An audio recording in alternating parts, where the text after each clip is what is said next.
Greetings all. Thank you so much for coming to our operator meeting today. My name is Hannah Hiccup and I will be your host. I believe the welcome has been wrapped up. So Greg, if you are on, you can take it away, or perhaps we should wait a few minutes for folks to get on.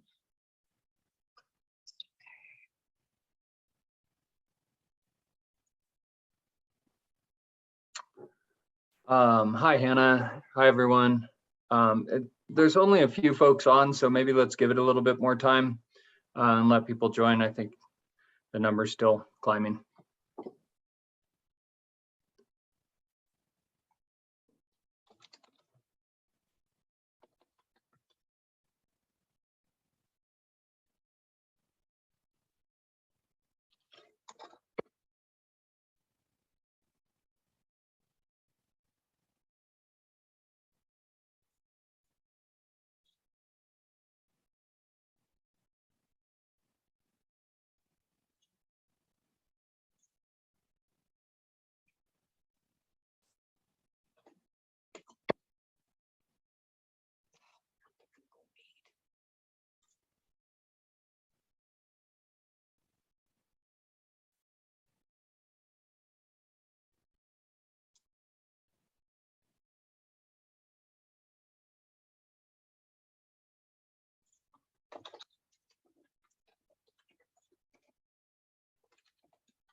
All right, Greg, we've leveled out a bit. Still not a whole lot of people, but I think we can go ahead and get started. All right. Thanks a lot, Hannah. Thanks. Welcome, everyone. Again, we're going to be talking about financial assurance rules, I believe, or at least that's what I'm going to be talking about. So Form 27, a couple of weeks ago, I gave a presentation about the new requirements for financial assurance information on the Form 27.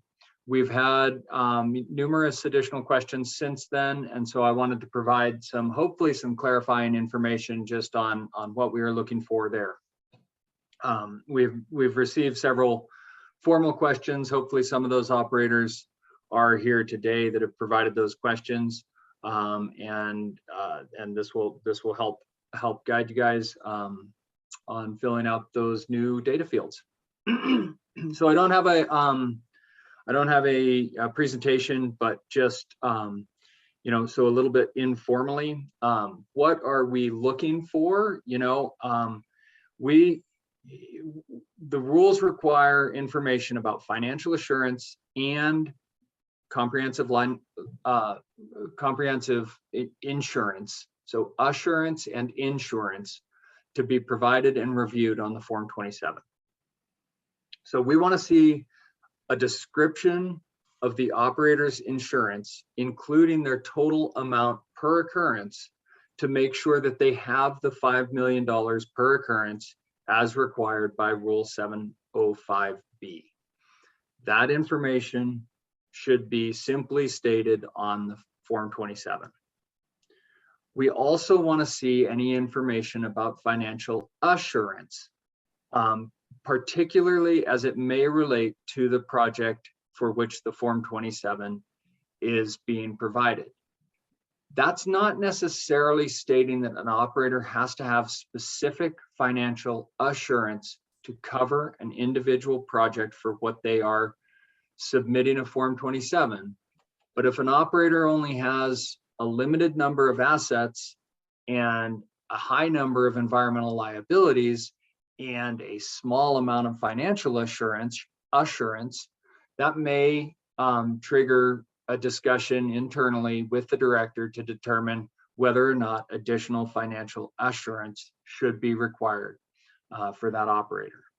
So that's what we're going to be looking for on that, and that's Rule 703B compliance. And then we are requiring, as I discussed in a previous presentation, we're discussing that we the box for an operator to provide what the estimate of the what the cost of the remediation project will be. So we're looking for a reasonable estimate of what those costs for investigation and remediation will be. If we're talking about a produced water vault that impacts groundwater and there's very little work done to date, and the operator puts in $6,000 for that estimate, we know that it's going to cost more to even investigate that, let alone do source removal and cleanup. So we want to see something that's in the right magnitude, right order of magnitude of around that project cost. We do have ways of calculating that estimate on internally as well to verify it. But early on here, while we're starting to collect data, we're not really going to be looking at what's behind the decimal point. We're going to be looking at how many digits are in front of the decimal point. And so then, a couple other questions that we've received are, surrounding the delay of the Form 3, the timing of the financial assurance plan requirements, and the NTO that affected some of the compliance dates surrounding the financial assurance rules. None of those should affect the ability or requirement to comply with the rules requirements of 703B, 705B, and 912B6. Those are the rules that I just discussed. The insurance requirements for an operator and to cover the individual amount per occurrence, the financial assurance related to an individual site investigation remediation project, and then the requirement to provide an estimate of what that remediation cost is expected to be. So again, we don't see any need to delay providing the information on the Form 27. And Hannah, that's all I have for today.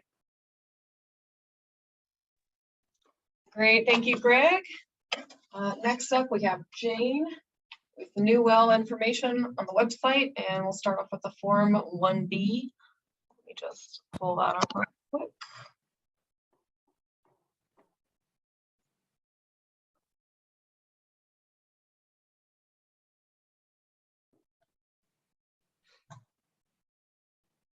All right, Jane, take it away.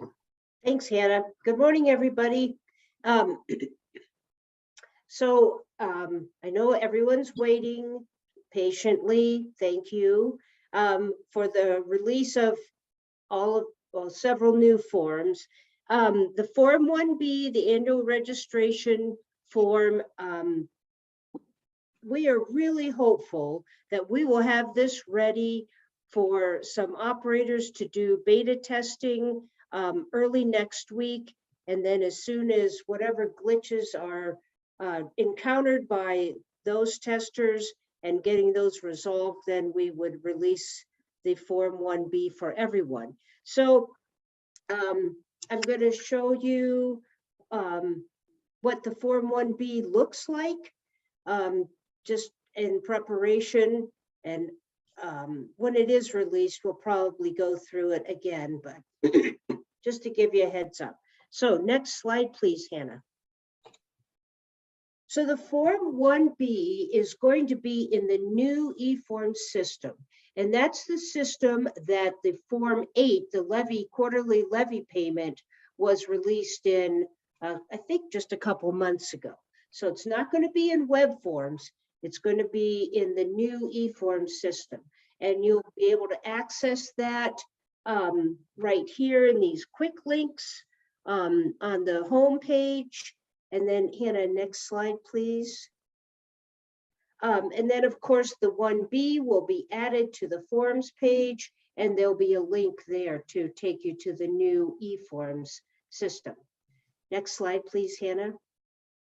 So this is the login page for the new eForms system, and you will use the same username and password that you use for web forms. So you don't need a separate set of credentials to use the new eForms system for the Form 1B. Next slide, please, Hannah. So when you log in, you click on Start a New Form, and then you select that you want to file a Form 1B online. Next slide, please, Hannah. This is the first section of the form. Rather than tabs in a horizontal list, we have sections that are in a vertical list. And the first section, like almost all of our forms, is operator and contact information. Of course, the operator information is auto-populated, and the standard request for contact information will be required. Right off the bat, at the top of this section, it indicates the calendar year for which this Form 1B is being submitted. And of course, right now, the only choice is 2021. But in the future, other years will be added, but we'll keep the older years in case someone was delinquent and didn't file theirs and needs to file for a past year. To navigate in this new eForm system, you can click on those sections in that list to go to another section, or you can navigate using the back and next at the bottom of each page. Next slide, please, Hannah. So when in the new eForm system, when there's an error message, it pops up when you click next. You're ready, you want to move on to the next section. It'll pop up like this, kind of at the top, overlying the page, and tell you what you're missing. And it'll give you a choice to stay and fix it or move on, but it lets you know that you're missing some information. Next slide, please, Hannah. Nope, just a moment. There we go. So here's the next section of the Form 1B, and this is the December 31st well list section. So the Form 1B calculates the annual registration fee based on all the wells that an operator had on December 31st of the previous calendar year. So whatever calendar year you check out on that in the first section, the form will auto-populate all the wells that are subject to the fee on that December 31st. The statuses that are excluded from the list are here: abandoned location, active permit, dry and abandoned, expired permit, and plugged and abandoned. Those are excluded, as well as the designation, the reported plug designation. We are listing tribal wells, a yes, no for whether a well is a tribal well or not. They're here for information only. The rationale behind that is if an operator has primarily tribal wells and therefore pays a relatively small fee, someone might think, oh my gosh, they have 1,000 wells. Why did they only pay it? Why did they pay such a small annual fee? Well, that person who has that concern can open up the operator's most recent Form 1B and see that there's lots of tribal wells, and that's why their fee was lower.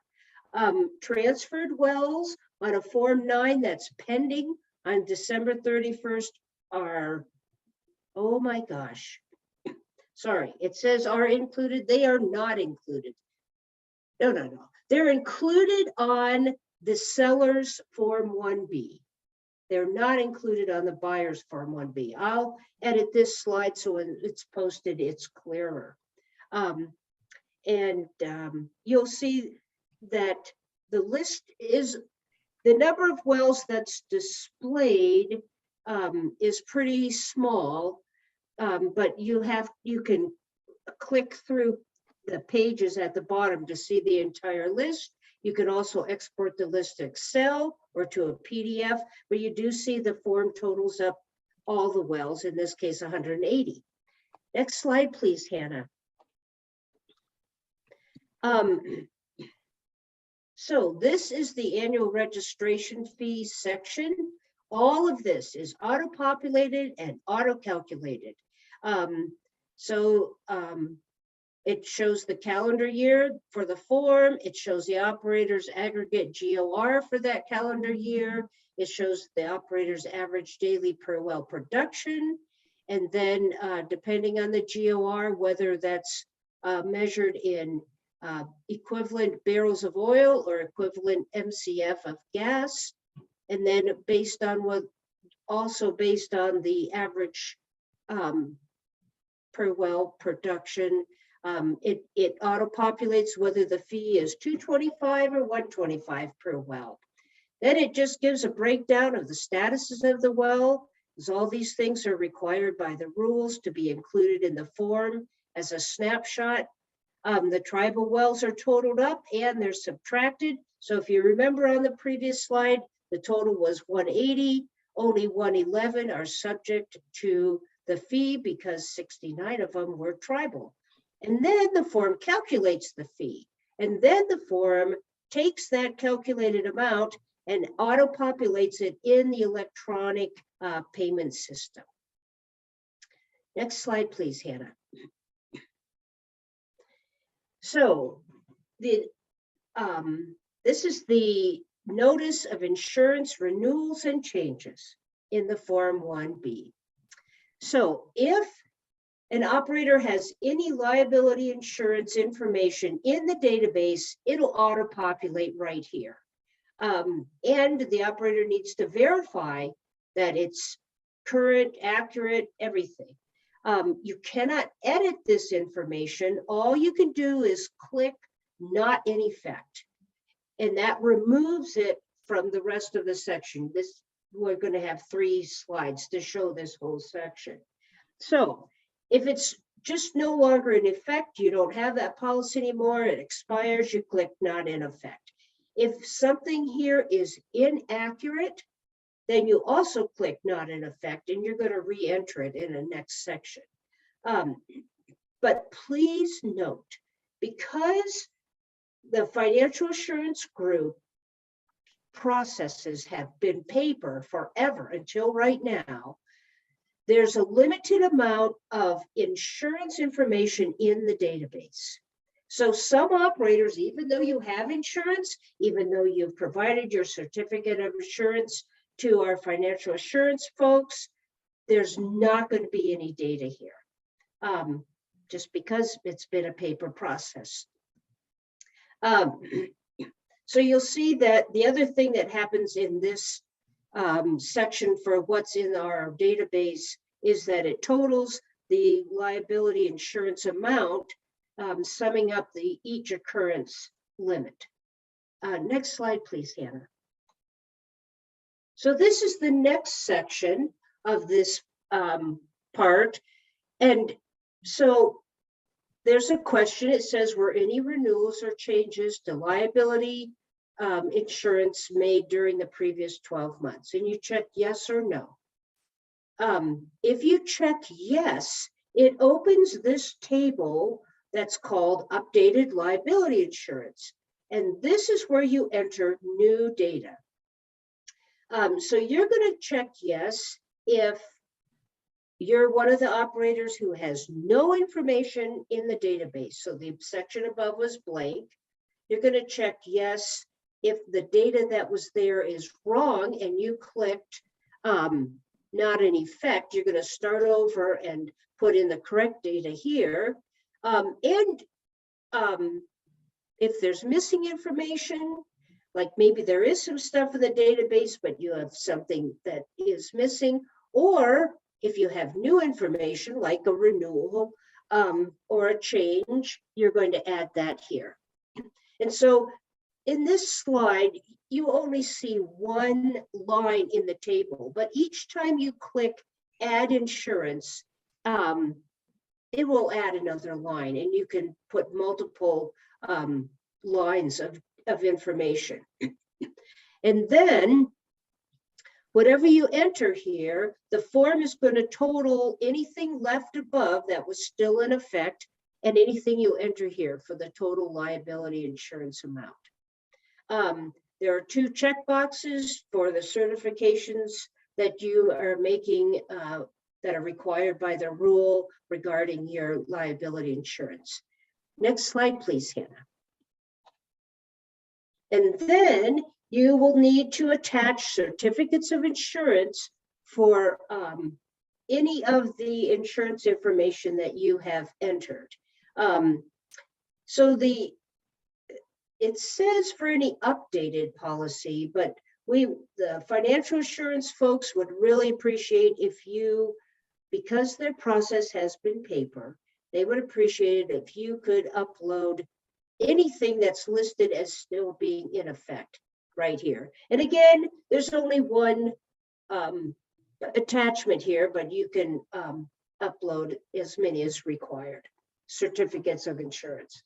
And then we ask for you to provide a brief description of any renewals and changes. And if there aren't any, just say there were none in the previous 12 months. Next slide, please, Hannah. So this is the last section in the new eForm system. It's analogous to the Submit tab in our web forms. It's called Signature and Certification. There's a space for operator comments. There's the certification that this information is correct. And then there's contact information and a signature. There's also where it says review form. If you click on that, it opens a summary document, which is essentially what will be saved as a document for this Form 1B. So I'm going to just show you quickly what that looks like. It takes 4 slides to get through all the sections. Next slide, please, Hannah. So this is a summary of the first 2 sections, the operator and contact and the December 31st well list. Next slide, please, Hannah. And here's the annual registration calculations, data and calculations. Next slide, please, Hannah. Here's the insurance information. Next slide, Hannah. And then here's your signature and certification or submit portion. Next slide, please, Hannah. So prior to submitting a form, it stays in draft. This is what the dashboard for the new eForm system looks like. So the form is saved there prior to submitting it, and to open it and work on it, you just in that action drop down, you're going to select edit and it'll pop it open and you can keep on working. Next slide, please, Hannah. But when you're ready to submit, there's a submit at the bottom of that last section, the signature section. And when you hit that, it's going to take you directly to the electronic payment system. Next slide, please, Hannah. Which looks like this when you first get there, and you'll see that the registration fee amount that was calculated by the form is auto-populated here. This is my last slide. I'm not going to go through the electronic payment system, but we'll probably do that when we get it, when we actually release this form. So I just wanted to show everybody what it looks like. It's a pretty small form. It's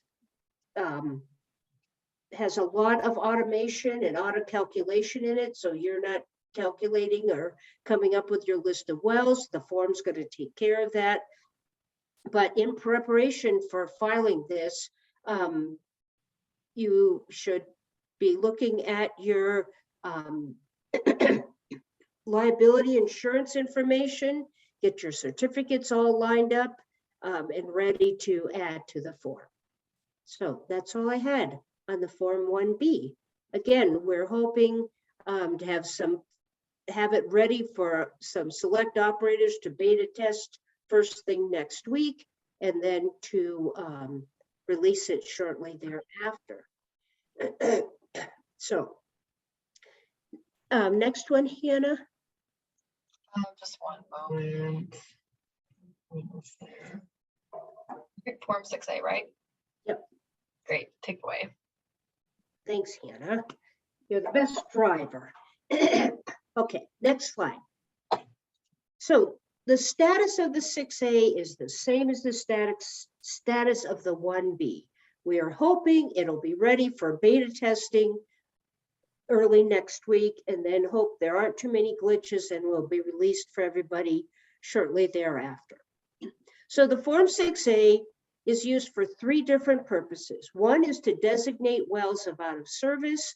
One is to request to repurpose a well that's already designated as out of service for a beneficial non-hydrocarbon use. And the other is if as a buyer, you already had out of service wells and now you purchase some out of service wells, you can request to realign the plugging due dates for the newly transferred wells to align with the due dates you currently have. Anyway, here on the wizard, you select what your purpose is, and the 6A will be in web forms. This probably looks familiar, that this is how you start a form in web forms. Next slide, Hannah. So, staff review of 6As. The out of service designation 6A is not reviewed. It just comes in, boom, all the wells are designated as out of service. But the revised repurpose will be reviewed by engineering staff to evaluate the proposed beneficial non-hydrocarbon use. And then the alternative timeline for the transferred out of service wells will also be reviewed by engineering staff because they will evaluate the requested alternative plugging due dates. So just remember that a well has to be submitted on an initial out of service designation 6A before you can submit it on a revised 6A. Next slide, please, Hannah. And all I'm talking about at the moment, because of that, all I'm going to talk about is the 6A for an out of service designation. I'm not going to talk about those revised ones. We'll have some slides on those later, and the engineers will probably do that for you because it's going to be their stuff. So The well plugging data is on the operator and contact info tab. It will be auto-populated. The number of wells plugged will include subsequent wells that have a subsequent report of abandonment approved, and it will use the cut and cap date to decide if that was plugged in the previous 12 months. It will also include the pending Form 6 subsequent reports of abandonment, which is the wells we're designating as reported plugged, but it'll use the form submit date, not the cut and cap date, because that won't have been reviewed by staff yet. All the Form 6s, oh no, I won't say that. Well, the Form 6A, the rules require that the operator provides evidence that's financially capable of meeting the timelines. So this is a huge comment text box. It can take up to 6,000 characters, and we would prefer that you enter the information here. If you need more than 6,000 characters, you can attach a document. Next slide, please, Hannah. So here's the out of service designation tab. There's a template that you click to download, and then you'll import it. And this is just a summary of the imported data. You can also view what's imported after you've done that. And you can clear the data if you need to start over. Next slide, please, Hannah. So here's the template.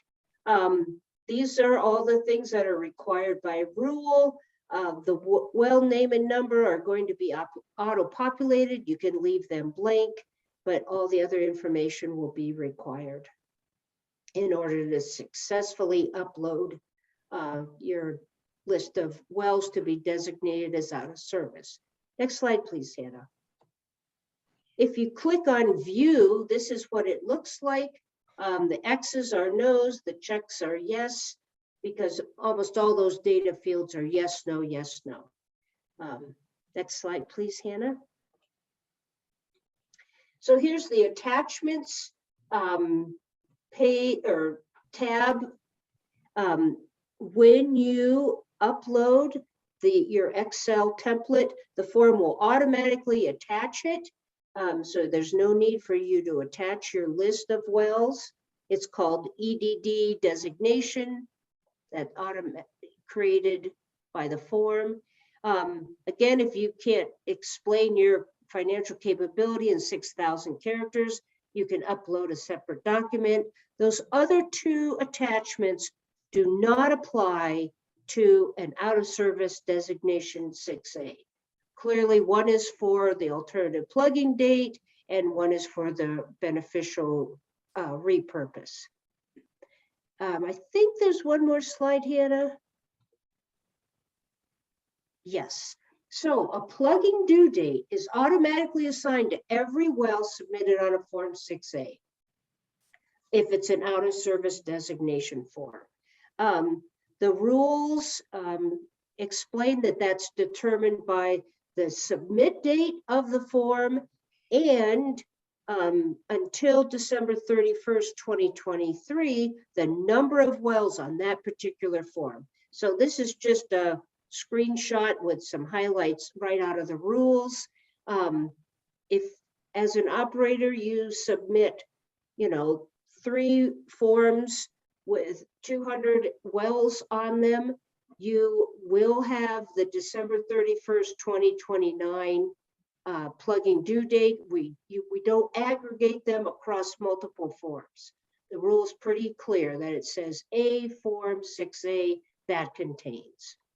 So it's dictated by the number of wells listed, and the system will automatically give you the appropriate due date as specified right here by the rule. Hannah, I think this is my last slide on the 6A. Yes, it does look like that's the last one. Give me just a minute to pull up the next one. Thank you. Thank you.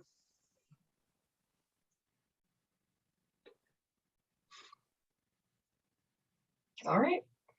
So These new financial assurance rules are making things more important. They've always been important, but some things are more important now. And it's about, whether wells need to have a fee paid, whether they need financial assurance. So we're just adding more and more information to the website so that it's clear. We have clear information about all the wells. So next slide, please, Hannah. So the first thing is tribal wells. So for forever, as long as I've been with the commission, a well is identified as tribal if the approved Form 2 indicated that the surface owner or the mineral owner or both of those owners for the well are Indian. And that comes directly from Rule 201D. It's not a new rule. It wasn't changed recently. It's been the same forever. So what it means is that tribal wells are exempt from the annual registration fee and from financial assurance. So next slide, please, Hannah. So we have added to the COGCC search the ability to search for tribal wells by operator, by county, by anything. You can use all the other criteria, but you can ask for just tribal wells. And that's what you'll get when you hit submit. Next slide, please, Hannah. And we've also clearly added it to the scout card for each individual well. If you hit expand section, you'll get the portion of the scout card that shows the information for the surface owner and the mineral owner, but we thought we'd just put it on here. It's a yes or a no, it's just right there for everybody to see. Next slide, please, Hannah. So another thing is this concept of a designation of a well as being reported plugged.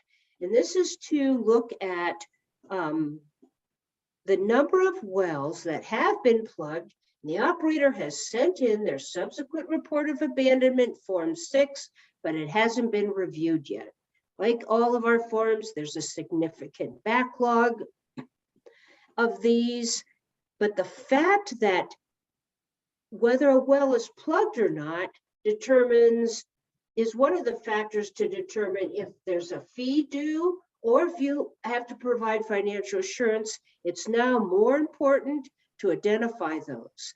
You can see that the designation is the form has been submitted.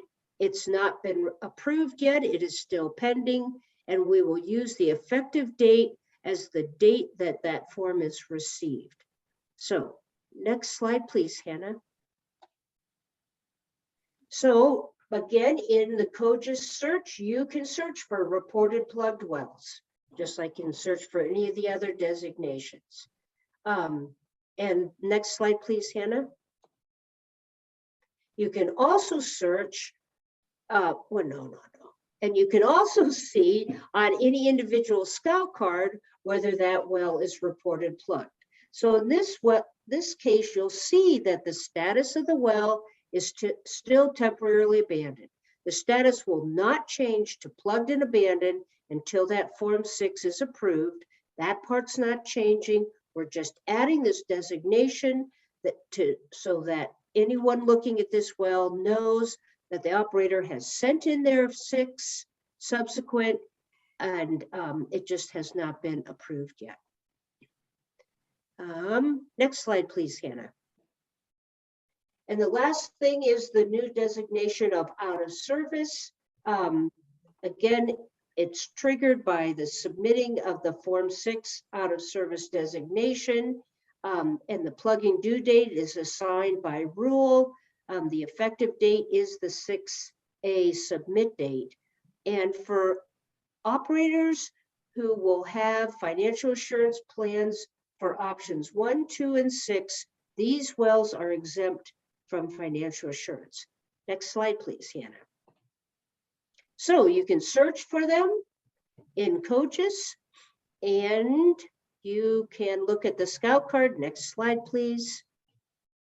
And there it shows it with a Y for yes, it's out of service, and it displays the plugging due date right there on the scout card. And I really think that's the last slide in this pile, this presentation. Yep.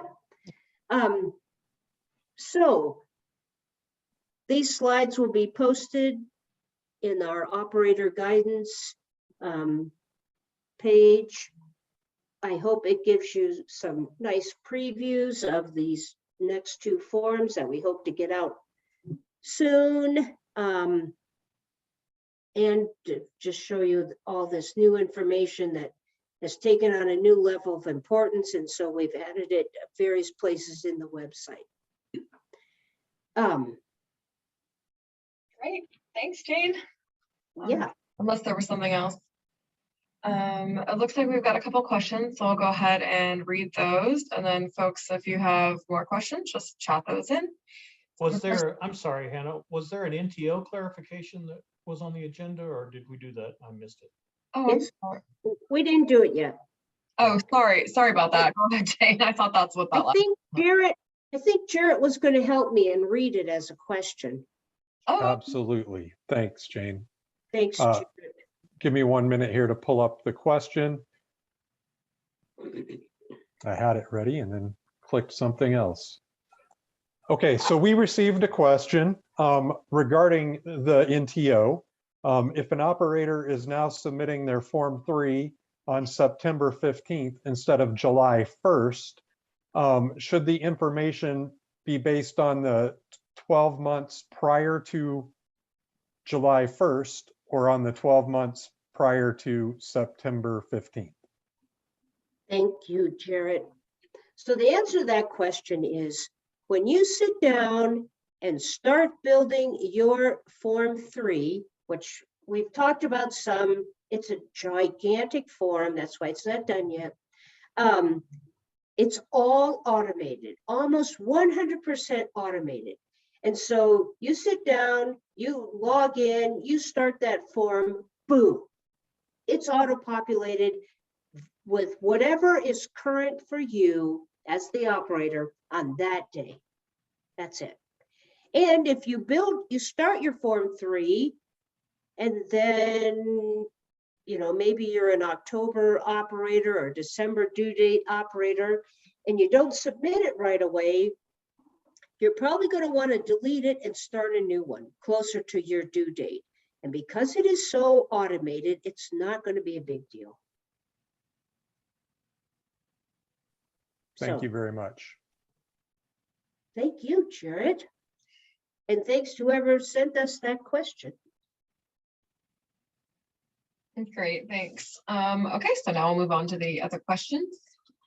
The first one is, for the remediation costs, is it total project costs or remaining costs to complete the investigation and remediation? That's Greg. Hello. Sorry, I had trouble unmuting myself. Thanks for that question. So it is the cost remaining to complete the investigation and remediation. It should not include the cost incurred to date or the cost to remove equipment such as tanks, partially buried vessels, or flow lines, or that. So it is the costs that are going forward. Pit closure is maybe a little bit weird because the pit closure is oftentimes, much of that is associated with source removal. So I would consider any source removal that's remaining to be part of those costs.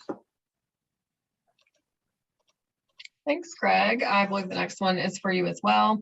If operators are required to submit verification of the insurance on the Form 1B, what is the necessity to do it on the Form 27s as well? Because Rule 912B6C and Rule 705 require the information on the Form 27. So in that information requirement is the operator will provide information as to whether their coverage is sufficient to cover the remediation costs. So that's, again, the information that we're looking for. that you're compliant with the rules and your insurance coverage is adequate to cover the remediation costs. Great, thanks, Greg. And I believe this one is related to financial assurance. Can we pay with a paper check? Our company does not do electronic. No, no. To register for electronic checks is simple. It's simply a matter of 21st century business tactics. We just are not going to continue to accept paper checks. Very good. Thank you, Scott. The next question is, are you looking for operators to volunteer for beta testing? Yes. So, and I apologize, you know, this process has gone a lot longer than I ever imagined. And I know along the way, different operators had said, hey, Jane, we'll beta test. And I said, oh, that'll be great. And I apologize. I didn't write you down. I don't know who it was. So just email me if you're interested in beta testing the 1B and or the 6A. Please specify which one you're interested in. You know, just to limit the chaos, we'll probably only pick one or maybe two. We'll have to decide, but please let me know. Oh, thanks, Hannah. Sure thing. And I've put Jane's email in the chat box if anybody wants to copy and paste that. Pretty sure I got it right. All right, next question is, what happens if we mistakenly designate a well as out of service? How do we get the well off the 6A list if it was added by mistake? Well, first I'd say be careful and don't do that. And I would just add that if I'm the director that's having to try to answer that question, if it gets asked, my off the top of my head response is, I don't have the authority to do that under the rules. And you're going to have to petition the commission under some sort of a special request that I can't formulate maybe on the fly here, but I would say my perspective of the allocated authority from the rules for the director are, there are only a couple of very specific circumstances that Jane covered in the 6A presentation that allows a well to be removed from an operator's out of service designation. And those are if it's being added to a different operator's out of service designation list, or if it's being repurposed for those very specific non-oil and gas production type uses. So I would echo Jane's be careful. Be careful, because I won't be making any kind of clerical corrections on a mistake made on the 6A. It'll be something that goes to the commission very likely. Great, thank you, Scott. The next question is, I believe at a recent prior training, Jane referenced a new Form 1C being created to recognize related operators. Could you please speak to that? Thank you. It's still being developed. I hope that I can give you the same kind of detailed information on that next Tuesday that I just gave you on the 1B and the 6A today. So it's being developed.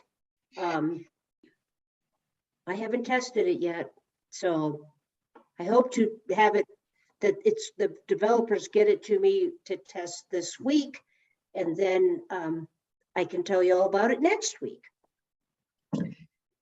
Sounds great. Thank you, Jane.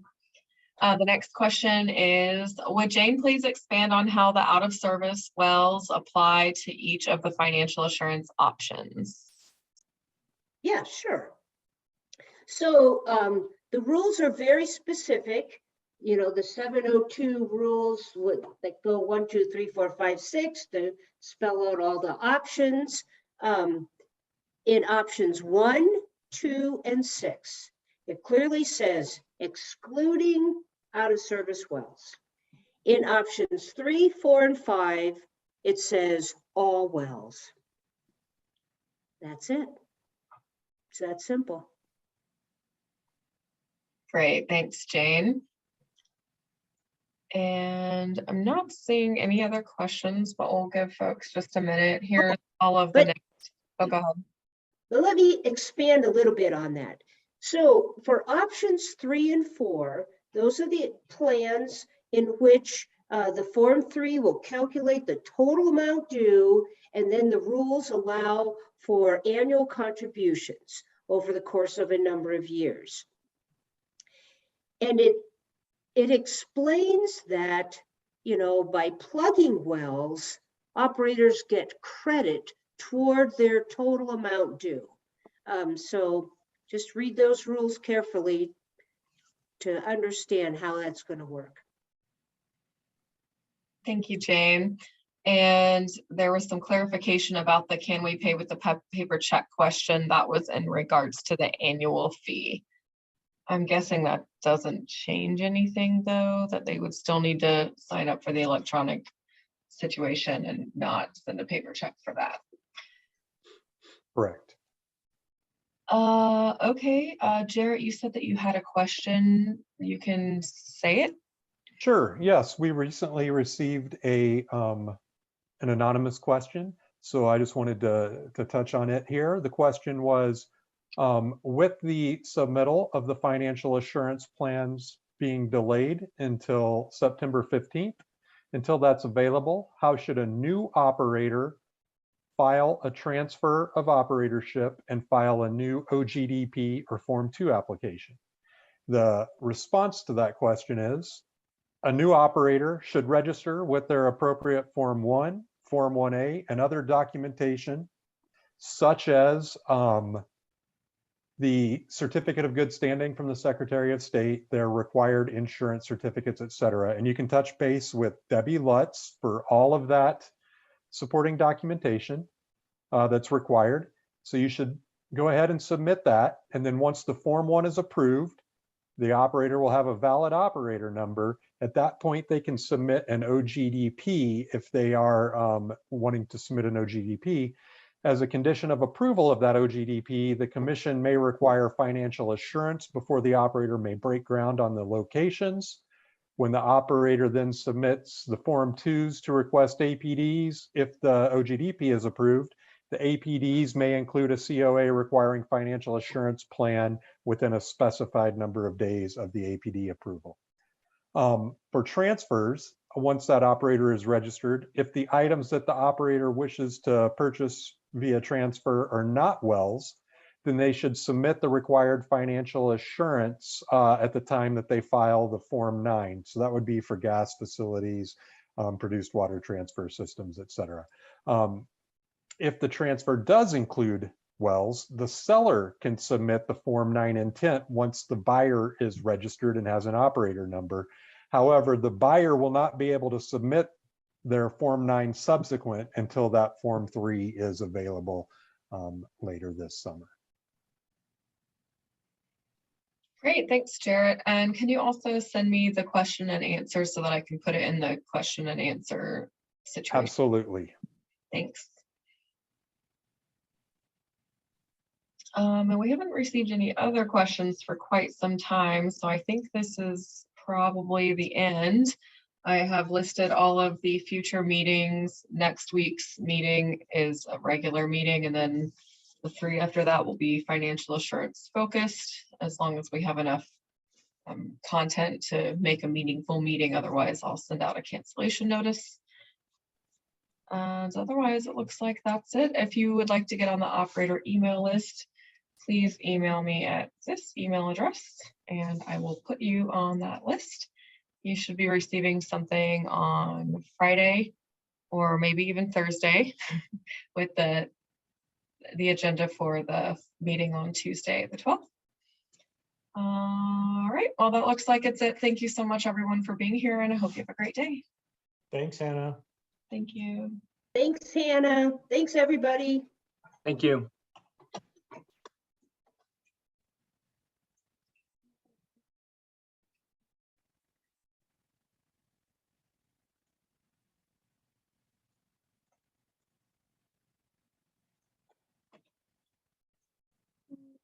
guess that's good enough.